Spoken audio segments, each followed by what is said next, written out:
Friends, you're listening to episode 264, where I sit down with Jackie, co-founder of Sheesh Hash Colas. Welcome to Bite Me, the show about edibles, where I help you take control of your high life. I'm your host and certified ganger, Margaret, and I love helping cooks make safe and effective edibles at home. I'm so glad you're here. Welcome back, friends. I'm glad you're here because I think you're going to enjoy today's conversation. I first met Jackie, co-founder of Sheesh Hash Colas, at Camp Canna, summer camp for cannabis-loving adults, and that weekend was a blast. And I met some really cool people like Jackie. Jackie has extensive experience in the alcohol industry, which I'll allow her to elaborate on, but she took what she learned there and dove into the cannabis beverages space when she found how much cannabis helped alleviate her back pain, which is a story that I think will resonate with many of you. We cover a lot in this conversation, and so without keeping you any longer, please enjoy this conversation with Jackie of Sheesh Hash Colas. So if you could just take a minute to introduce yourself to the listeners of Bite Me. Sure. Well, my background is primarily in beverage alcohol. So I spent just over 11 years as a senior buyer at the LCBO.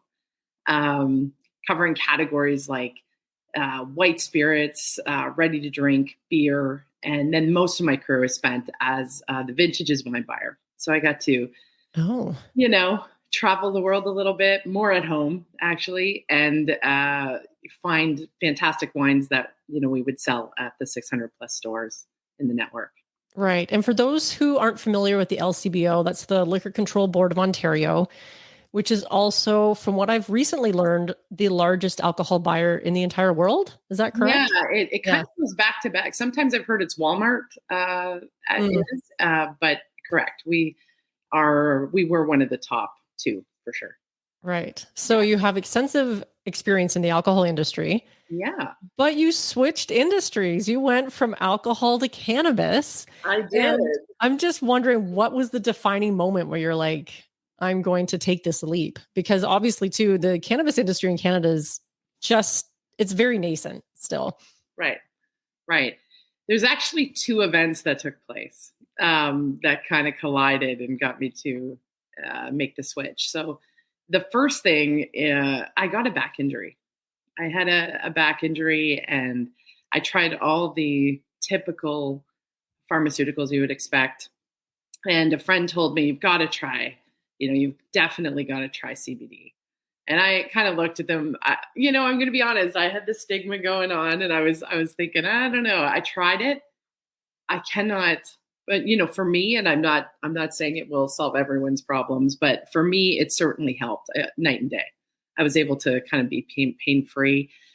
That got me really starting to research cannabis and understand the plant, understand the dynamics of it, what it could offer my life, and really trying to get my head around the stigma that I grew up with and lived with for so long. So that was happening on one hand. And on the other hand, I resigned from the LCBO and I was doing a lot of consulting work that was turning into NPD, which is new product development. My passion is innovation, right?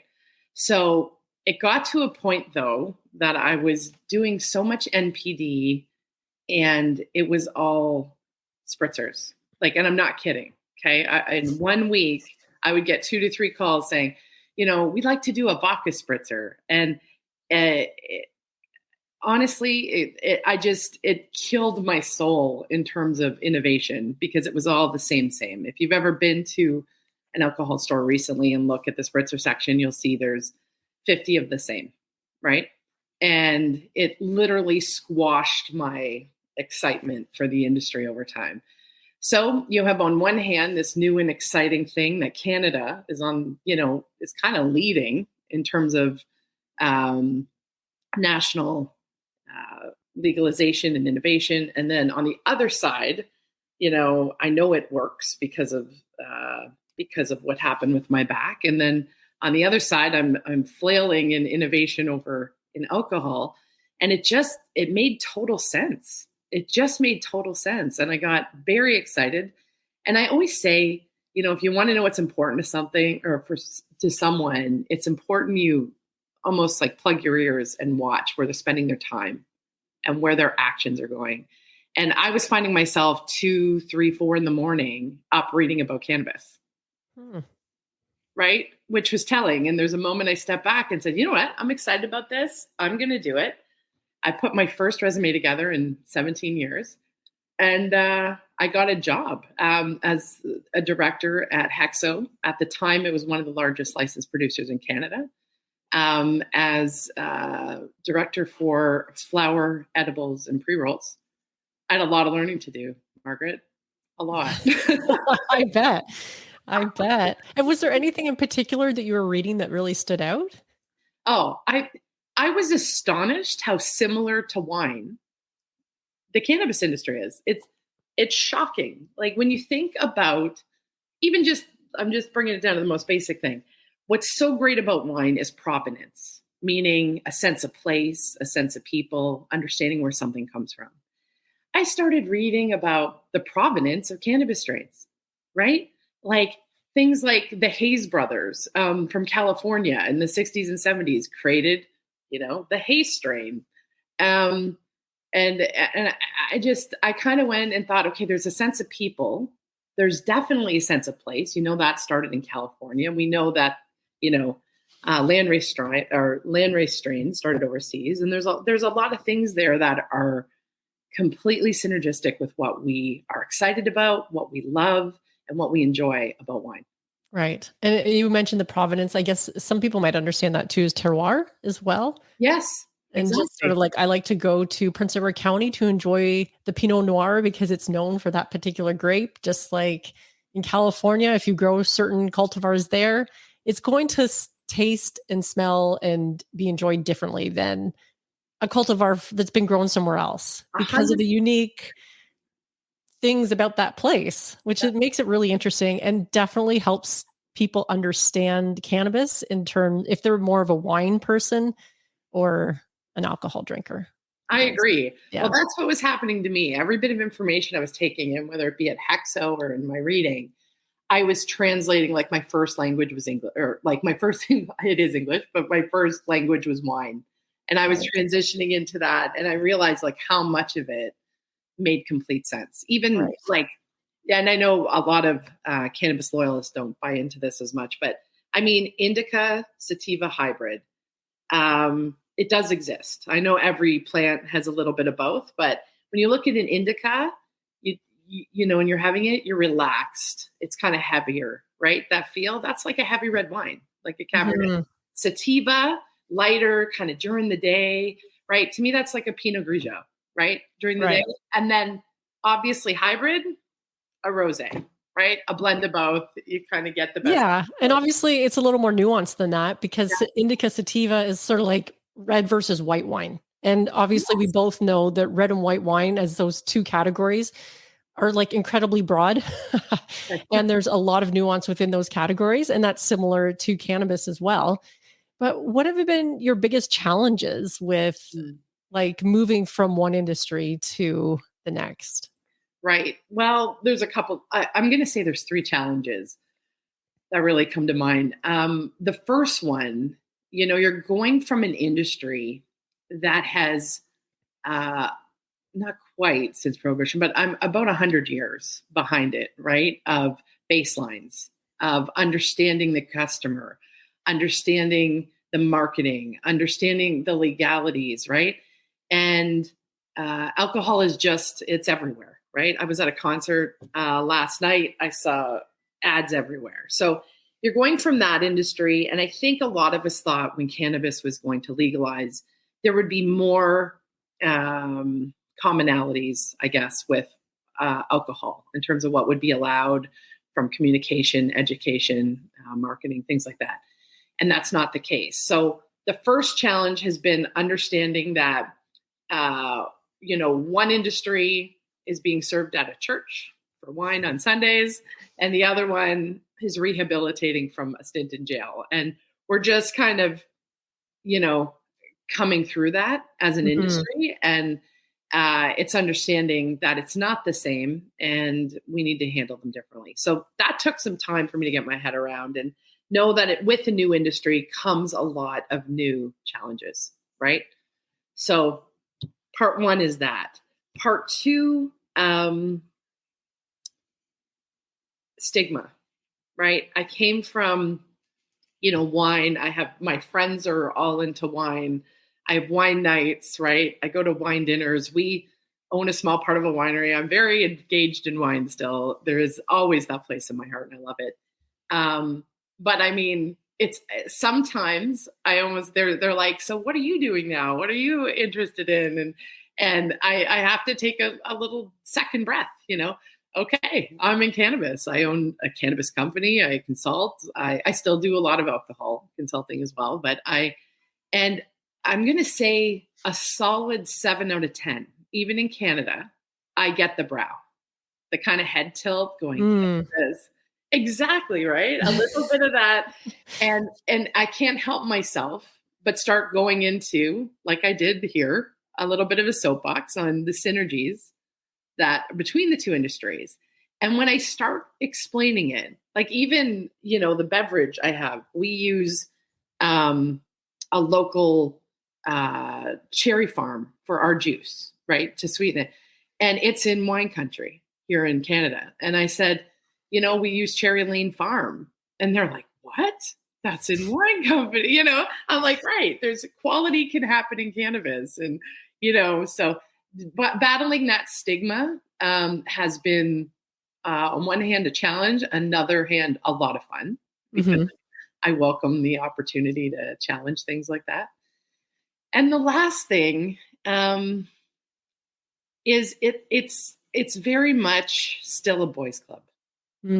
Cannabis definitely has that. I'm very fortunate in my cannabis business. I have a wonderful business partner, Matt Turkis, who is just an excellent human and an excellent business partner. So I do find, though, there are partnerships, there are suppliers and vendors that, Matt has to have the first point of contact, or the point of contact, or I don't get, a response sometimes. Things like that, that I would not expect in this day and age, and I certainly didn't see in more mature markets. So I think over time we're going to see that balance out. But right now, I still do find that a challenge. Right. So you are dealing with just the fact that cannabis is like 100 years behind as far as prohibition goes, which does halt a lot of progress in a lot of areas like research and education, all that kind of thing. And then you're wearing the education hat as well every time somebody asks you about cannabis because they don't understand it the way you do. And then the boys club, I'm sort of surprised to hear that because like you mentioned, like more mature markets, like perhaps the alcohol industry. Why do you think that there's so much more sexism in cannabis than there would be in other industries? I don't know the answer to that. I've thought about it a little bit, and what I guess this would be, at this point, but I think because the legacy market is, so much legacy market has matured into the legal market. Maybe the legacy market was more dominated by males at the time. Right. And it just, there are some great legacy female pioneers and people in the market that are doing great. But I would say for the most part, if we look at the top, positions and the top organizations in general, there's a few exceptions. And we look at, many of the LPs, we would see that exists for sure. Right. And do you see it changing at all now that you've been a little more involved in the industry? It has to. I think it has to. Just, the more this industry is looking for, the best talent. It's not that females are always the best talent, but I'm saying when you look at the ratio, it's going to net out at some point that the best talent should equal, a higher percentage than it is now. At least, somewhere in the 50-50 would be great. And I think as more and more women succeed in the industry and lean in and help one another, which is key, right? Lean in, support, and help one another. I think, there's no way it can't Right. out over time. So, I really challenge myself when I recognize this to really, like any, female entrepreneur in the space, anyone looking to do anything in the space or wanting to learn. I do try to lean in, but when it's a female doing it, I try to help them rise above as well, because I know it's a challenge that we all have. So. Right. And I think just culturally speaking, things are changing right now at an interesting rate. And so just across the board, things are starting to change. The language is starting to change, but it always seems so slow. Change always seems so slow when you want it to happen. But I love what you're talking about, like leaning in and helping other women entrepreneurs and women in that space, because I love the idea of collaboration versus competition. Yeah. And I really think that's such a positive way forward too, because it's just the competition has sort of gotten us to a certain place, and it can only go so far if we're competing against each other instead of supporting. And I think there's room for all kinds of people in the cannabis industry anyway, and it's required. I agree. It's a very dynamic group in general, diverse group. And to your point, what's happening in society inevitably will, trickle into this industry for sure. So. Yeah. I think we all just wish it was a little faster, but it's happening. So that's right. Yeah. That's right. Yeah. How did your experience in the alcohol industry shape your approach to launching a cannabis beverage? Yeah, when you look at the beverage, so the beverage line I have right now is called Sheesh Hash Sodas. Okay. And Sheesh is currently in Canada the only beverage using live rosin hash. So when you ask me how it was shaped through alcohol, in so many ways it was. So, when I look at, I'm sorry, I have to bring it back to wine. You knew it was coming. Yeah. You knew it was coming. But when you look at a wine that I love, I have one in mind. It's a Pinot Noir out of California. What I love is again, the provenance. I love knowing where it's from. I love knowing, who made it. I love that it's a single varietal, right? So it's a single grape making that wine, big flavors and clean. You know what I mean? The process is clean. It's good. It's a really good place. I've been there. Now, when I looked at approaching a beverage, there's two things. There's, what I like, which isn't really important. It's what consumers want, right? But I did identify a really big white space. So last August, I ran a quick report. There was a 211 cannabis beverages in Canada. Every one of them, except maybe one, Zealy, but we're using distillate, right? And when you think of alcohol, distillate would be what we call NGS, like neutral grain spirit, or moonshine. Like it's just stripped alcohol, right? Mm-hmm. And so I look at distillate like that. And what I wanted to do was have a strong point of difference that people value, which is, quality. People value quality and understanding. And number two, bring all of those things I loved about wine into this space. So what we developed by using rosin, there's no solvents. So it's a clean alcohol, or it's a clean version of THC. Also, a lot of the plant's integrity is kept in a delicate way throughout the process, right? So the terpenes are still there, elements of the plant are still there, and they're not stripped away, right? Also, beyond that, when I talked about single varietal, I can tell you exactly where it was grown. BC outdoor, we just signed a deal actually. BC outdoor organic cannabis, right? Beautiful.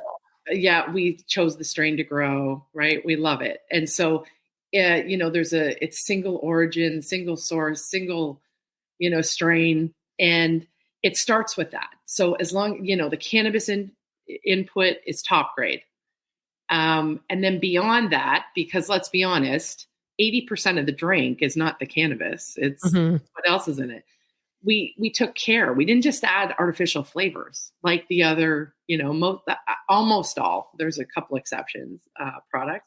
So again, our first launch was cherry cola. So there's like cinnamon, there's ginger, there's like these natural ingredients in it. And then of course I source the cherry juice from a local farm. We can tell you who grew that, where that's grown. So it brings that provenance together. So when I say it was influenced by alcohol, it really was, but not the way a lot of other companies did, where they're like, okay, it's going to replace beer, so we're going to make a beer with distillate in it. It's about the care, the thought, the people, the place, and bringing that together in a beverage. I love that, because there's just something that's so unique about a beverage that when you're like, I know the farm where the cherries were grown or the organic cannabis, like that's just to me what I want to consume anyway. And like, yeah, there's lots of distillate drinks on the market and some of them are good, but when you have that kind of quality ingredient going into a beverage, I think it just makes it taste so much better. And Sheesh Hash Colas do taste fantastic. I've had them before. I do love them. And that's just, I mean, I'm someone who likes to shop farmers markets. And when I'm buying edibles, I like ones where, the person knows where the cannabis was grown, like all that stuff. And I definitely think there's consumers out there who are looking for that, because distillate will provide a certain experience.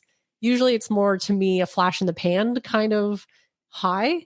Yeah. And I just don't think it's the same as, obviously it's not, because it's been stripped down of all its components and you get that sort of very single dimensional kind of effect from that. So I think that's beautiful. And another reason why people should be buying your colas as well. And I find, and also, like you said, there's 211 beverages in Canada. I didn't know that. I don't know how many are available in Ontario where we are, but a lot of the ones that are on the market are probably kind of like the spritzers you were talking about in the alcohol industry. It's like, a sparkling water with a splash of distillate and a little hint of flavor. Right. And then they charge you $7 for that drink plus tax. Right. And, there's some advantages, I guess. They're sugar-free or whatever. But as far as an experience goes, they're kind of not that exciting either. Yeah, you bring up an amazing point too. One of the hardest things for me to get my head around, I specialize in category management. So digging down, analysis, like really understanding. So you would think that beverages popular outside of cannabis would be what would drive popularity in cannabis, right? Like you would think spritzers or natural kombuchas, like things like that. And they haven't. That has not resonated. And I've spent a lot of time trying to figure out why. And because I get the question, why did you develop a cola, like a soda, right? It's, it has sugar in it. It's not light in sugar. And I wanted something that tasted delicious and expressed the best. That's for, to start. Not saying we won't go there in the future, but realistically, it came down to the fact that products outside of cannabis just are not selling within. And I think the reason, part of it, is that people are only having one or two, right? If you're having one beverage, maybe you can consume more sugar. Right. And if you're having one beverage to kind of celebrate throughout the night, or two, right? You're more willing to do that. Whereas the other ones, you might be having 5 or 6. It's called sessionability in the industry. And I think that's a part of it. Yeah, that makes a lot of sense. Because, obviously, if you're going to drink 5 of them, then the sugar content suddenly does become a little more important. Right. But if you're drinking one or half of one, then, you can say, well, I'll not have dessert tonight and I'll have my cola instead, which I think is a way better option. But I'm probably a little bit biased because I love edibles. So, yeah. So, what was like the most surprising thing that you've learned about cannabis while you're developing your product or by using it in your own life? Because like, have you been a long time cannabis consumer? I dabbled in it, but not really. I always hid behind my glass of wine, right? I'd go to a party and everyone knew me as wine. So I'd be like, no, I'm good, right? I've got my run back to the wine cooler situation. But what would the biggest surprise be? That's a really good question. I would have to say how quickly I've made a place for it in my life would be, you couldn't have convinced me, right? 5 years ago. Like I pick a lane. I'm not someone typically, I mean, there is an occasion, but where I would say, okay, I'm having cannabis and alcohol. I tend not to mix them. Now, there are times I will have cannabis and have a glass of wine because I find cannabis heightens my senses. It does. So so having my favorite glass of wine, I taste. It tastes crazy good, right? So there are times I will enjoy a small glass of wine with it, but generally speaking, I pick through the night. And I'm surprised how many times my partner and I will go for dinner and we'll take an Uber and we'll be like, okay, normally I get a bottle of wine, right? That's $80 minimum at a restaurant, right? And instead, we're like in the Uber saying, how many gummies do you want? You know, and we have, I have my 6 milligrams. I am happy throughout that dinner. I'm tasting it. It tastes amazing. I wake up great the next morning. I sleep well. So my biggest surprise has been how much having an occasion for it in my life has added to my life. Saved me money, probably saved me calories over the long run, the sugar. So it's been nice. I still, nothing will replace, wine in my life completely. And I still do enjoy it, but I certainly have a place in my life for cannabis now. And how easy, and you mentioned how easy it was for it to become a regular part of your life, because that bottle of wine that you buy at dinner as well. I love wine too, but I can't drink the 2 glasses of wine anymore without waking up with a headache or feeling tired. Like the effects are very noticeable as I get older. And, there used to be a time where I could polish off a bottle of wine and wake up skipping out of bed the next morning, but that is no longer my reality. And of course, I hear more and more about the effects of alcohol on the body as far as health goes and the impacts. And you just don't have that with cannabis. And food and beverage is such an easy way for it to be incorporated into your life. So if you don't want to smoke, there's definitely so many options for it to be used in your life. So I do appreciate what you're talking about. I agree. And as far as Sheesh, the beverage goes, like I fancy it up. I have ice. I make it an occasion. Do you know what I mean? Just like you did wine. I have wine glasses. I have a sheesh glass. It's right. And you can make it an experience, just like somebody who's rolling a joint can make a little ritual out of that. But then you can also create that around the beverages that you're drinking or the edibles that you're enjoying or whatever, just that ritual. Yeah. And it's interesting. One thing I learned in the wine industry is how important it was to people to be able to talk about unique points of their wine, like who made it or some unique story. And I find when I have those little nuggets of information, and share it with people about cannabis during it, the occasion is bang on, Right. It's really neat. Yeah. Yeah. Now the name of the cola Sheesh, I mean, I had this question prepared and of course Sheesh is short for hashish, but what was the sort of logic or the story behind the name Sheesh Hash Colas? I 100% got to give that to my partner, Matt. Okay. we had a list of 20 names. We out of the gate, we financed the whole thing. Like we did not have agencies, right? This was very much, it still is just Matt and I, right? And we had this list of 20. I have, big hitter, like my best friend was a vice president at LG, some big companies, right? In marketing. And he has the same circle. So we sent our 20 names. People picked, there were some ones that were okay.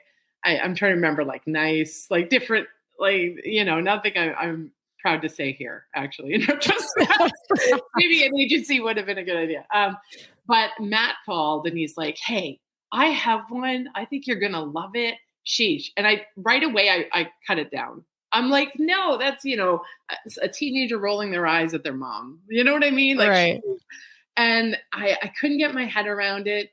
And Matt, one of his greatest assets is his persistence.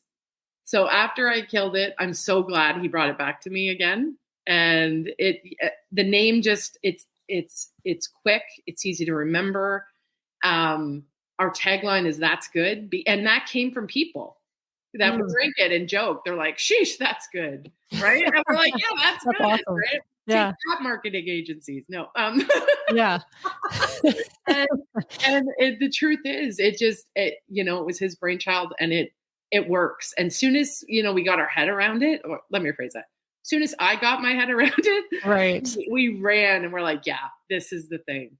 So what changed for you then? Because like when you said sheesh and it's like a teenager rolling their eyes at your parent, like my kids are adults now, but they rolled their eyes at me a ton, yeah, of course.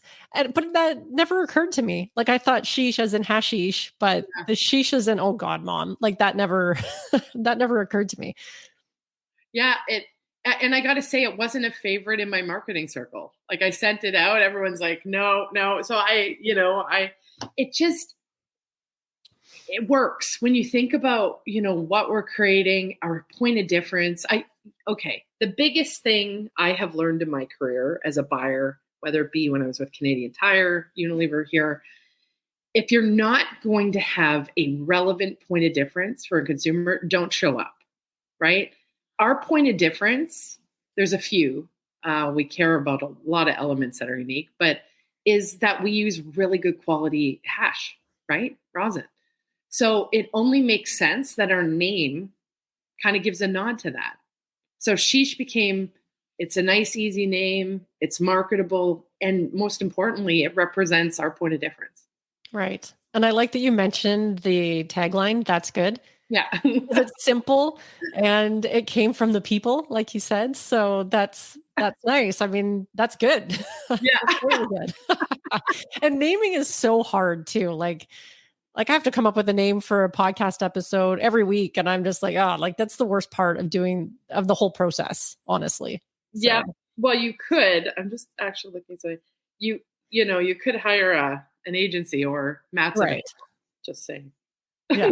Yeah. Well, I'm not prepared to do that. So not for a weekly podcast episode, but a product name that's going to live with you forever. Like, rebranding is not something to be taken lightly. So when you have a product that you're putting out there and you're doing the marketing and you're printing like marketing stuff, it's you got to really, really like the name. So totally. It's funny. One of the things we did, and we've done a little bit of activation with this, but it's something we're going to do more of, is we actually bought the rights to a hotline. So we have this fun 1-833 potline. And what we ask people to do on the potline is call, right, 24/7, and tell us about your experience with sheesh or what's going on when you're high. And we are getting some messages. So that's already live? We've been live since we started, but we haven't really promoted it. We haven't done anything really too much. We have had some people call in. It's been fun. But to your point, when you're kind of starting out doing your own thing, this was a way to kind of interact and do something a little different. Yeah, I love that stuff too, because when people call a line as well, I don't know if you can reply to them or not, but it's always nice to hear somebody's voice when they're interacting, because it just obviously lends a whole lot more context and nuance when you're listening to a message, when it's just versus text, when they're sending some kind of email or text message or whatever the case might be. And now maybe you've already talked about this a little bit, but do you have any funny or unexpected stories from the process of creating Sheesh? Oh, funny story. Or sharing it, or I do have one, actually. I have a really good friend, and we were up at the cottage, and she's a wine. She was in the wine industry as well. She currently is. And she goes, so tell me about this project you're doing. Like, what's going on with this thing? And I said, well, it's a cannabis beverage. And she goes, okay, I'm going to have to try it. And I did my spiel. I said, here are the ingredients. It's like single strain. I brought her through the whole thing. And she goes, okay, I'm going to try it. But I don't do cannabis. I'm like, right. So I handed her the can. And the can says black cherry hash cola, right? So I go into the cottage. I come out. She hasn't opened it. She's looking at it. She goes, Jackie, this says hash on it. And I'm like, yeah. She goes, is hash even legal? And she was serious. She's like, is it even legal? I'm like, of course it is. I said, do you know what hash is? She goes, yeah, that's like hardcore drugs, Jackie. Hardcore drugs. That's like, so cute. And then and it hit me. I'm like, okay, right. I need to take the ball back a couple bounces. So we, I explained it like ice wine. Ice wine because ours is cold extracted. It's extracted when it's frozen. So you only get that best of the best keef, right? Mm-hmm. And the rest of the plant's discarded. Ice wine's that way too. It's a frozen grape. You only get the little sweetest bit of juice and it's discarded, right? Right. I said, and because it's concentrated, it's so sweet. Just like hash, it's concentrated. It's so strong, right? Mm-hmm. And I had to kind of explain that process. And I said, hash is cannabis. And it was like this epiphany that, That's so interesting. Yeah. And it's just really premium, best of the best part. That is right. Hash is, right? Yeah. It was like a complete eye opening for both of us. Me understanding, wow, that's part of something I need to, communicate. And from her end, she learned. And did she enjoy it? That's the real question. Yeah, she did. Yeah. So she a new convert, perhaps? Yeah, a little bit. Yeah, there's a time for sure. Yeah. For sure. And I just found that interesting too, because I personally didn't realize that ice wine, and I've drank a few ice wines, but I didn't realize that was processed. Maybe I knew, but the frozen grapes, then you discard it. Like that sounds exactly like the process of extracting the rosin, like you were talking about. Right. Yeah. Right. So linking that known to the unknown for people who are well more versed in the wine, again, that's another beautiful example of helping them to understand that it's not hardcore drugs. Yeah. That's so funny. Now, looking ahead, I mean, you obviously have a pulse on both the wine, like the alcohol, and the cannabis beverage industry. Do you see any interesting trends on the horizon for cannabis beverage? The hardest thing, the best way to predict is through historic baseline. And we don't have that in cannabis, right? Yes. So what you start leaning to is you look at other markets or look at, outside of cannabis, what's happening. So I do see cannabis beverages is increasing in market share. It's still a small base. Mm-hmm. So I do see that people are using cannabis beverages sometimes as a replacement in the same occasions that they would do alcohol. So I suspect we'll see more and more of that as stigma reduces. We also know, right, like during dry January, there's a large percent, I read it, and I don't want to spit out the wrong percent, but I think it was like somewhere in the 70% of people still during dry January, they transition from alcohol to cannabis. That's not part of their dry program. Oh, really? So there's quite a bit of trial that happens in January. So I do expect as people open their mind a little bit, stigma reduces, that beverages as well as gummies, which are already doing it, will start replacing those occasions, will become more and more popular. And as they become more en masse, we're going to see the same kind of beverages start selling well that are in alcohol or non-controlled substance, if that makes sense. Right. And the people who are doing a dry January, but then still continuing to use like a cannabis beverage instead, are those people who, would they be like non-traditional cannabis users? Like they don't typically consume cannabis, or it is already part of their current? It sounds like what I read an article in the Hamilton Spectator, and it did indicate, it didn't give me that indication of either one, but my assumption on that would be a bit of both, to be honest. Right. There's, people that are already consuming are just like, hey, no alcohol this month, but I'm continuing. Right. And then there's those people that are, okay, no alcohol, but hey, this might be a better, healthier option. Might make the month easier and just going completely dry. Yeah. Yeah. Oh, that's pretty interesting. And then also you mentioned about like the market share, because as I understand it, like you said, cannabis beverage is still a pretty small market share as far as like all the cannabis products available. So why did you go for a beverage versus like an edible? Because edibles are a larger market share than beverages. Yeah. Well, beverages, number one, are my passion. Right. I guess that makes sense. That's the obvious answer. I'm passionate about beverages. But number two for me, it's enjoy, like, it's a nice long enjoyment, right? Like I pour a sheesh and I pour it over, like I said, ice, glass, garnish, like it's an experience beyond just, don't get me wrong. I enjoy gummies. I enjoy brownies, all of those things, but it's quickly consumed.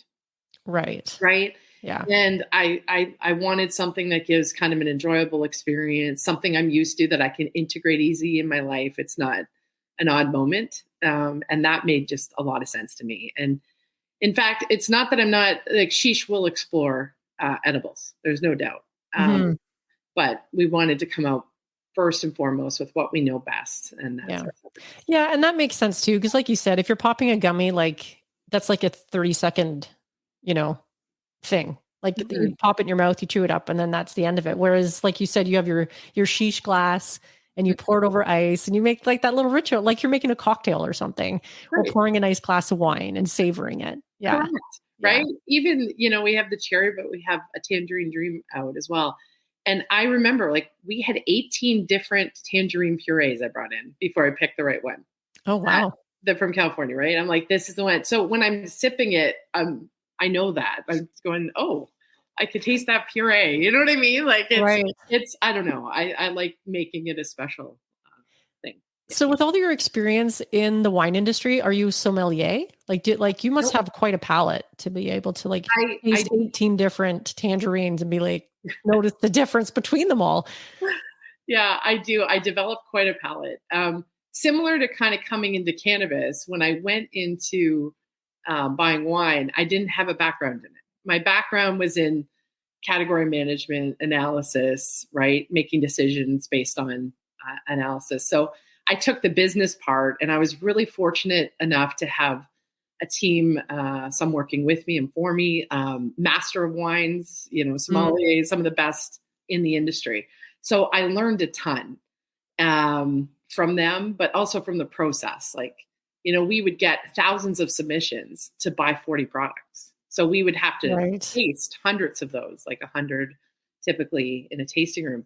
And when you know what to look for, yes, your palate does develop that way. So I'm always, even when I'm approaching a pre-roll, which I don't do inhalation products a lot at all.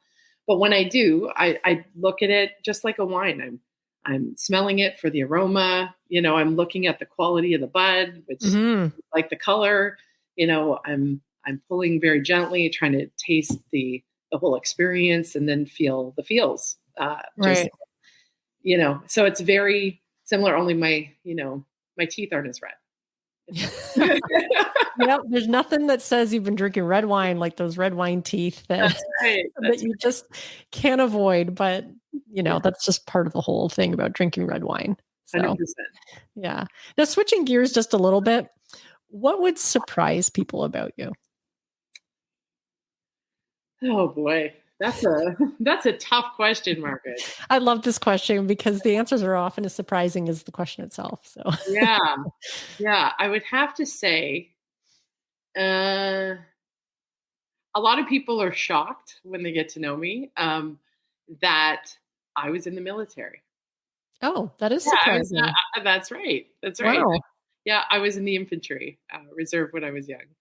Yeah. So, what does that mean exactly? Did you serve? Were you in a war? No. Okay. No, I didn't make it that far. No, I joined the reserves in grade 12. Long story. I was on our student council, and a gentleman came in to the school and was recruiting for this like summer program to kind of expedite things as an infantry person.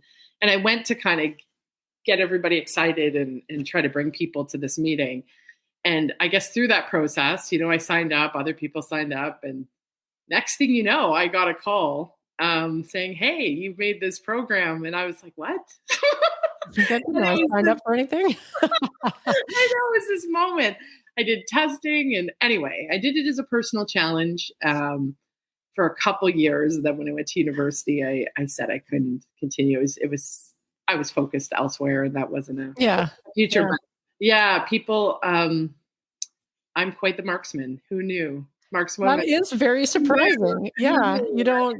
You have infantry training. That's impressive. That's right. It does Yeah. shock some people that have handled live grenades. So Yeah. but yeah, that's a bit of a surprise. Yeah. Yeah. Well, that's a great answer. So I'm glad I asked. But and is there anything that coming up that you're excited about or anything coming up too with Sheesh Hash Colas that you're excited about? I wake up excited every day since I've been in this industry. I have two things really exciting. So one, I have a book that's coming out. I think pre-sale starting this fall, and it's called Chill, The Wine Lover's Introduction to Cannabis. So it's where I bring a lot of the history and synergies between cannabis and wine together, just to educate people, reduce stigma. And like I said, if people know more and educate themselves, then they can decide and be empowered on if there's a place in their life for them. So that's one thing that's got me pretty excited. The other thing, of course, is Sheesh. We have new products coming out, and there's a new innovation I'm working on behind the scenes that I'm hoping comes out next summer. That I think is going to be next level exciting. So yeah. That does sound exciting on both fronts, because I mean, obviously new products coming out that, for those who are listening and can't see your face as you're talking, you have quite the smile on your face talking about that. So I would be excited. And next summer is a long time to wait, but a book coming out too. You said Chill, the Wine Lover's Guide, Intro to Cannabis. Correct. And you'll have to let me know when the pre-order is available, because I would definitely be interested in that as a wine lover myself. But I just think that that's really going to obviously speak to people who are really into wine, but are curious about cannabis too. 100%. And it talks about the stigma I had, and maybe they can relate to going into it, right? Right. And the stigma that a lot of us had, because especially if you're of a certain age, of a certain vintage, if you will, then, like DARE programs. And I remember the assemblies at school, and if you smoke cannabis, you're going to be shooting up heroin within a month, like all that stuff that's obviously untrue. And but some of that stuff really hangs on, and it's hard to sort of shake that feeling when you were indoctrinated with that kind of stuff. So yeah. 100%. It's exciting. Yeah. Well, that's fantastic. Well, Jackie, I just want to say thank you for spending your time with me today. This has been a really interesting conversation. And where can people find you online? I'm more of a LinkedIn girl. Okay. Yeah. LinkedIn. And I know you have Sheesh Hash Colas on Instagram. Yeah. For sure. I don't know if it's on Facebook or not, but I tend to be more on Instagram. So I'll link to those in the show notes. Thank you. I just want to say thank you for sharing your time with me today. Margaret, thanks for inviting me. I really appreciate it. And it's always good talking to you. Awesome. Thank you. Friends, as always, you'll find the links and mentions in the show notes for this episode on bitemepodcast.com. If you have a wine lover in your life, consider sharing this episode with them, and keep an eye out for Jackie's book upcoming. I'll share it with you once it's out, because having these conversations with drinkers about how cannabis can improve their own lives in a way that uses language that's familiar to them is so powerful. I hope you enjoyed this conversation as much as I did. Send your takeaways via fan mail, the hotline, or email. And until next time, friends, I'm your host, Margaret, and stay high.